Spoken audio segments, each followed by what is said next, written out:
Hello students, आज के editorial का टॉपिक है time to streamline the provident fund pension scheme. हाँ, एक बात मैं बता दूं आप लोगों को कि कल मैंने एडिटोरियल एनालिसिस इस वजह से नहीं किया था क्योंकि कल द हिंदू पब्लिश नहीं हुआ था न्यूज़पेपर। हाँ, तो आज का जो एडिटोरियल का टॉपिक है, आप GS2 इंडियन पॉलिटी के ये वाला जो टॉपिक है, government policies and intervention for development in various sector and issues arising out of their design and implementation, इससे कनेक्ट कर सकते हैं। और इसको GS3 जो कि आप जानते ही हैं, इंडियन इकॉनमी वाला जो पार्ट है, उससे तो ये पक्का इससे कनेक्ट हो जाएगा। बेसिकली ये इंडियन इकॉनमी ही का टॉपिक है। ठीक है, फिर अब आते हैं आज के टॉपिक पर। इसमें क्या है, बेसिकली जो आज का टॉपिक है, इसमें गवर्नमेंट की जो स्कीम होती है, पेंशन स्कीम होती है, उस पे ये बात हुई है। जब EPFO ने, जब गवर्नमेंट ने एक स्कीम लाई थी, एम्प्लॉयज़ पेंशन स्कीम, जिसको EPS कहते हैं, 1995 में आई थी। तो लगभग 70 लाख पेंशनर थे जिनको पेंशन मिलती है। उनका जो इंतजार था वो खत्म हुआ था, वो काफी खुश हुए थे EPS स्कीम से। लेकिन ये भी ज्यादा दिन तक की नहीं रही, क्योंकि मैटर जो था वो रिजॉल्व नहीं हुआ, क्योंकि सुप्रीम कोर्ट में अभी जो लोगों की एक्सपेक्टेशन थी हायर पेंशन की, वो रिजॉल्व नहीं हुई है। उनकी जो एक्सपेक्टेशन हायर पेंशन को लेकर थी, इसका भी बैकग्राउंड में डिस्कस करूंगी कि हायर पेंशन क्या है, मैं अभी बताऊंगी। ये बेसिकली अभी जो ये न्यूज में है, वो EPFO ने, जो कि है एम्प्लॉयज प्रोविडेंट फंड ऑर्गेनाइजेशन, जो EPS को जो देखती है, जो बॉडी, उसको कहते हैं EPFO। ये बॉडी EPS को देखती है।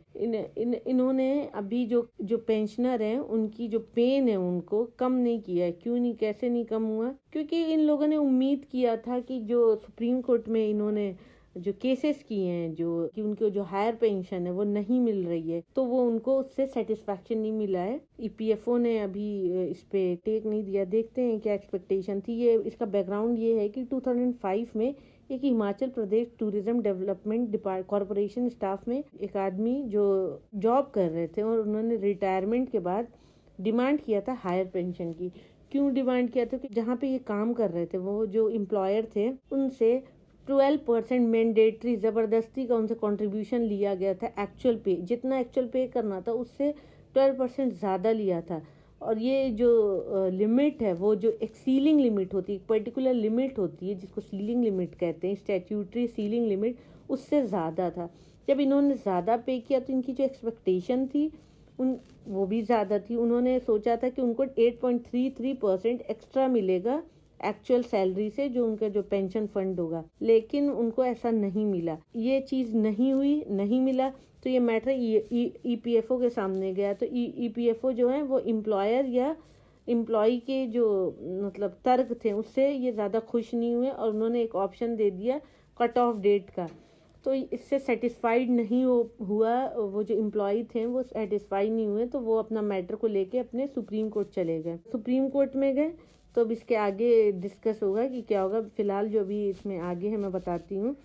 इसमें ये EPS जो स्कीम है वो किससे डील करती है? EPS जो स्कीम है उसमें जो सैलरी जो एम्प्लॉय होते हैं 15,000 तक जो कमाते हैं, तो उनको गवर्नमेंट एक सैलरी का कंट्रीब्यूशन उन्हें एक EPF अकाउंट में करना होता है। उसके अकॉर्डिंग उन्हें एक सीलिंग लिमिट है, उसके अकॉर्डिंग उन्हें पेंशन मिलती है। और ये जो केस है, पहले हाई कोर्ट में गया, तो हाई कोर्ट में क्वैश होता चला गया 3 बार। तो उसके बाद अब ये मैटर सुप्रीम कोर्ट में फिर गया है। तो अब सुप्रीम कोर्ट को देखना है कि इसको कैसे डील करती है। अब जो सुप्रीम कोर्ट ने है, उन्होंने जो कट ऑफ डेट जो का ऑप्शन जो EPFO ने दिया था, उन्होंने उसको वो कर दिया, रिजेक्ट कर दिया।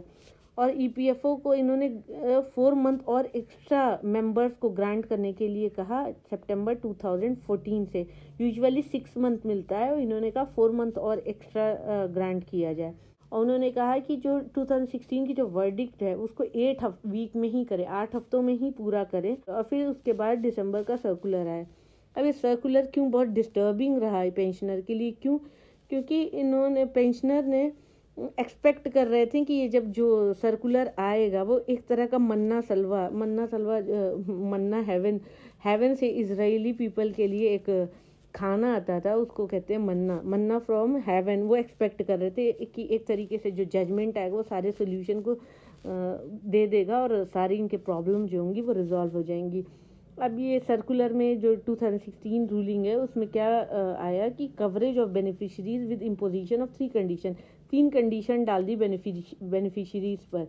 पहली है payment of contributions on higher और actual wages, and second exercise of joint option while in service, and third है refusal by EPFO to allow higher pension.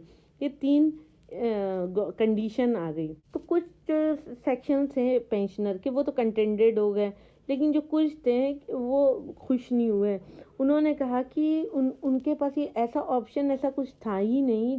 12 साल तक जब वो जॉब करना स्टार्ट किए दिसंबर 2004 से, और ये प्रॉब्लम वो झेलते वो एक लेफ्ट आउट रहे हैं थ्रू आउट ये पेंशन स्कीम में।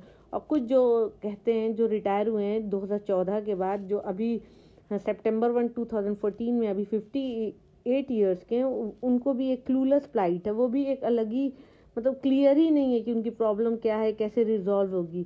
तो ये जो सर्कुलर एयर में जो है मतलब जो सर्कुलर जो आया है वो किसी तरीके से क्लैरिटी नहीं दे रहा है कि क्या पेंशन होगी, कितनी होगी, और ये कैसे ये इश्यूज रिजॉल्व होंगे। ये एक पूरा क्वेश्चन है पेंशनर के माइंड में। अब पेंशन फंड जो है, जो लोग अपनी सैलरी का एक अमाउंट जो पे करते हैं वो एक्सपेक्ट करते हैं कि जब तक वो जीते रहेंगे रिटायरमेंट के बाद उन्हें पैसा मिल जाएगा। लेकिन ये कैसे एक्चुअल में ये शॉर्टफॉल हो क्यों रहा है, और लोअर रेट ऑफ रिटर्न्स मिल रहे हैं या इंक्रीजिंग, ये रीज़न क्या है? क्योंकि लोग अब ज़्यादा जो पेंशनर है वो ज़्यादा लाइफ, उनकी जो लाइफ एक्सपेक्टेंसी जो लॉन्गिटिविटी है वो बढ़ गई है। इस तरह से जो पे आउट और स्ट्रिपिंग रिसीट और गवर्नमेंट के जो एक्सपेंसेस हैं तो वो ज़्यादा होते जा रहे हैं, क्योंकि लोग ज़्यादा दिन तक जी रहे हैं तो गवर्नमेंट को ईपीएफओ को ज़्यादा दिनों तक, ज़्यादा सालों तक स्कीम चलानी पड़ रही है, पैसे देने पड़ रहे हैं।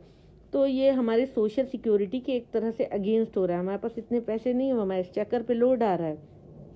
ठीक है, अब नो क्लैरिटी, अब लास्ट जो इसका कंक्लूजन है, no clarity but what the authorities should keep in mind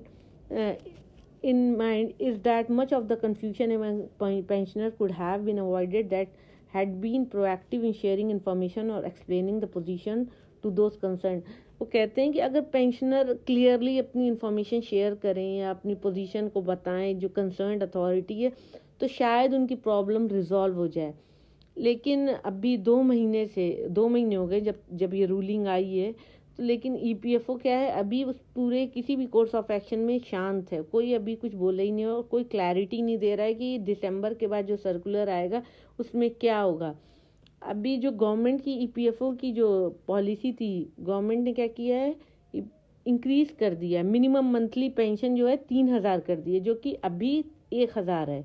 1,000 से इन्होंने इंक्रीज करके ईपीएफओ में अब मिलेगा 3,000। ठीक है, ये जो हाइक हुआ है ये शायद थोड़ा एड्रेस कर दे ज़्यादा हद तक जो पेंशनर की जो ग्रीवांसेस है, जो उनकी प्रॉब्लम है, स्पेशली जो लोअर जो वेज ब्रैकेट में है, जो कम कमाते हैं, जिनकी सैलरी है, उनकी शायद ये प्रॉब्लम कहीं ना कहीं तक रिजॉल्व हो जाए। Beside the EPFO can give a one time, इसके अलावा ईपीएफओ को एक अपॉर्चुनिटी देनी चाहिए एटलीस्ट एक बार, जो हायर वेज ग्रुप हों स्पेशली उनको एक बार देनी चाहिए। और स्पेशली वो जो 2004 के बाद ये अपना ऑप्शन ही नहीं अपना यूज़ कर पाए कि वो पेंशन स्कीम में अपना पैसा डिपॉजिट कर पाएँ या विड्रॉ कर पाएँ, उनको एक अपॉर्चुनिटी मिलनी चाहिए। और ये सजेशन को गवर्नमेंट को लेना चाहिए, और इस तरह से गवर्नमेंट ये सजेशन लेते हुए जो इंक्रीज़ करेगा फिनेंशियल सपोर्ट, वो पॉपुलेशन एट लार्ज के लिए बहुत बड़ी हेल्प होगी। और फिर उसके बाद the code on social security 2020 में भी जब ये स्कीम इम्प्लीमेंट होगी, तो यंगस्टर जो है हमारे जॉब जो कर रहे हैं 2014 के बाद, सितंबर 2014 के बाद, जो मेजरली लेफ्ट आउट हैं, क्योंकि उनकी वेजेस जो हैं वो हायर हैं। ठीक है, तो अगर गवर्नमेंट ज़्यादा से ज़्यादा अपने प्रोग्राम में एनपीएस में लोगों को कवर करेगी तो ज़्यादा से ज़्यादा लोगों को फ़ायदा होगा। और इस तरह से इस मेजर से इस तरीके से गवर्नमेंट और ईपीएफओ एक तरीके से पब्लिक एट लार्ज को एक सोशल सिक्योरिटी प्रोवाइड कर पाएगी। तो टोटल ये जो आज का टॉपिक है, ये गवर्नमेंट के थ्रू जो पब्लिक को एक social security kind of EPS employ provident scheme के थ्रू देता है, उस पर ये पूरा एडिटोरियल का एनालिसिस रिवॉल्व करता है। तो आज का यहीं तक है एडिटोरियल एनालिसिस। शायद मेरे मतलब मेरी कोशिश ऐसी है कि आपको ज़्यादा से ज़्यादा समझ में आ पाए और कम से कम टाइम में मैं एक्सप्लेन कर पाऊँ। Thank you for watching my video. Please share, like and subscribe.